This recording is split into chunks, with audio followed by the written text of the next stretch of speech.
Do you feel nervous or anxious? Maybe you get crippling anxiety and you just want it to go away. Maybe you've had a panic attack. I had one of those. Well, you're in luck because today's episode, Constantly have we're going to be them. talking about how to end anxiety.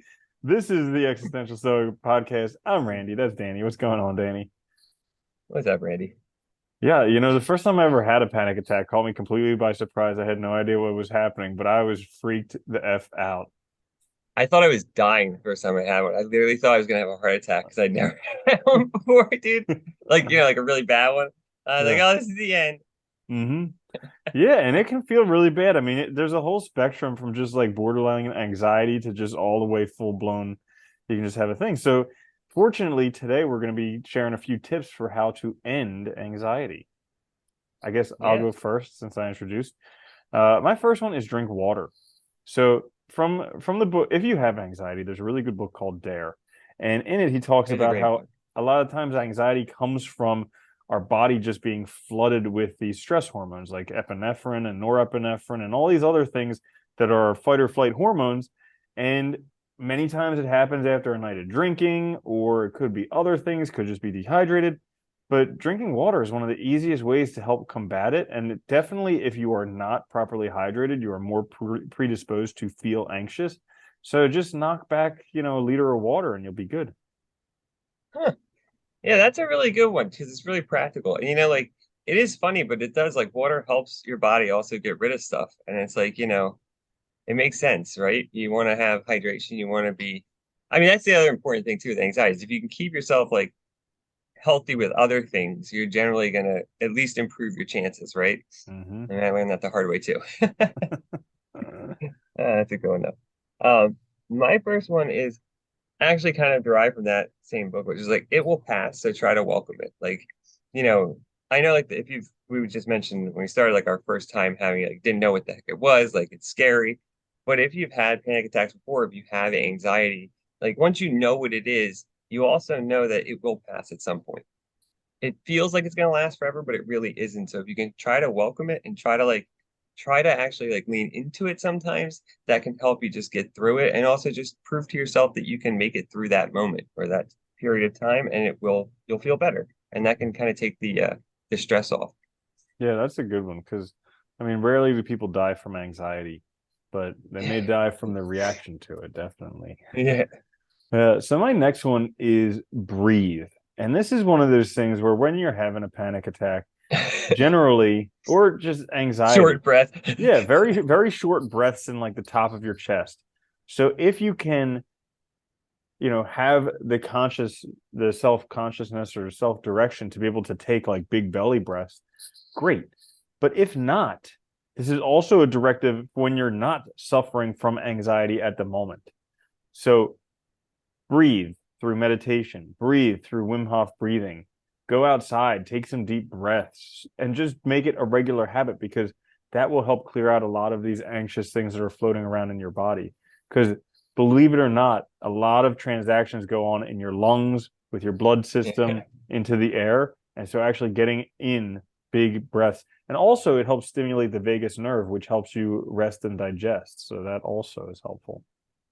No, that's a good one. It's funny. I know myself, I tend to hold my breath sometimes, like before stuff's gonna happen, and like once I realized that that was helpful. Like I didn't even realize I was doing it. Like you just like it's weird. It's one of those things where you just don't notice it, and that's the Mm-hmm. hard part. So I think you're right. Like breathing and doing it when you're not anxious is a good idea because just becoming more aware of it. And when you're more aware of these things, you're in a better position to handle it when something does happen. And it gets kind of like to that fight or flight mode. I like that one. My next one too is more like on the how you're seeing the world side, but remind yourself too, like the reasons the situation is normal. Like I know a lot of people get nervous calling people on the phone, meeting new people, going to gatherings with a lot of people. And if you just like remind yourself beforehand, like, oh, it's just this, it's just a normal thing. I'm just calling a delivery service. I'm just seeing my family or I'm just seeing like friends. Like it doesn't have to be stressful. And yes, that might not totally help, but at least it gives you like a baseline of like this is just ordinary. I don't have to stress. Everybody else is normal, you're fine.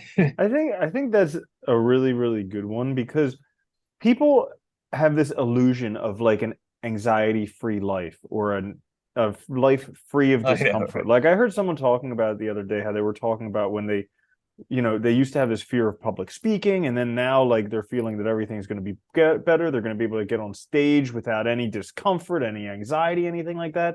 And I'm like, how about just getting on stage with the anxiety and with the discomfort and like all that stuff? Because you're going to feel it anyways, like no matter what, but just kind of being willing to be up there and experience it while you're up there. Yeah, it's funny. I actually, you know, teaching for such a long time, like I don't experience the kind of anxiety I used to, obviously, because I've been doing it for 15 years. But I still get anxious sometimes when I walk into class. And I remember when I was learning how to teach, one of the things the school did for assistant teachers was they would actually videotape us, and then they would sit down with us. And the one thing like you realize by doing that was that like when you feel anxious, you think like you're like, shaking violently and stuff and all. And then when they show you the video, you're like, you might notice it a little bit, but it's not nearly as bad as you think. And that perception helped me a lot. Like, and just kind of like dealing with it too. So yeah, you're right. I think that's a good Mm-hmm. point. Like it might not go away, but like it will get easier to manage too. Mm-hmm. Yours. Your last one. No, is it? Oh, Okay. Yeah, that's great. oh, is it Okay, one? so I my don't know. third, I don't know where I we did are. I did two already. Yeah, we're on our third. Your third. Go Okay. ahead.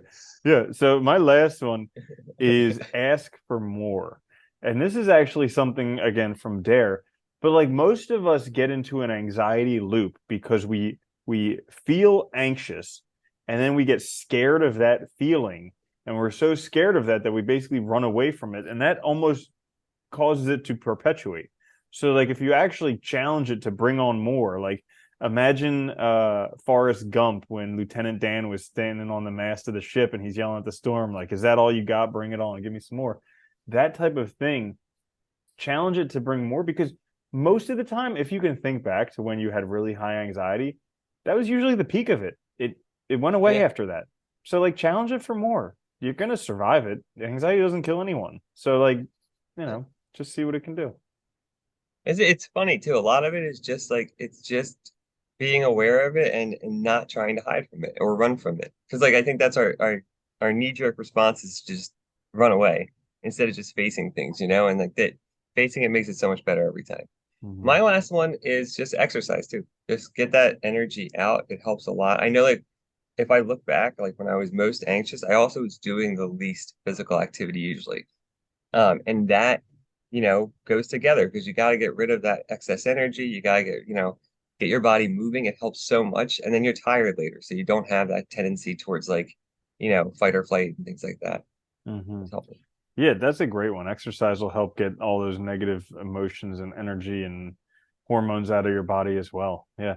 They say that if they could bottle up the benefits you get from exercise, that would be the most widely prescribed drug on the planet. Oh, it's like insane. I know. It's like it can like regrow, help you get new brain cells, it's like everything, regrow muscle cells and stuff. It's Hmm. insane. Yeah. Yeah. So there you have it in a nutshell, how to end anxiety. Uh-huh. Yeah, how to end anxiety. Thank you so much for joining us for this quick fix, the Existential Stoic podcast. Make sure to check us out on YouTube, wherever you get your podcasts. I'm Randy. That's Danny. I'll see you later, Danny. Later, Randy.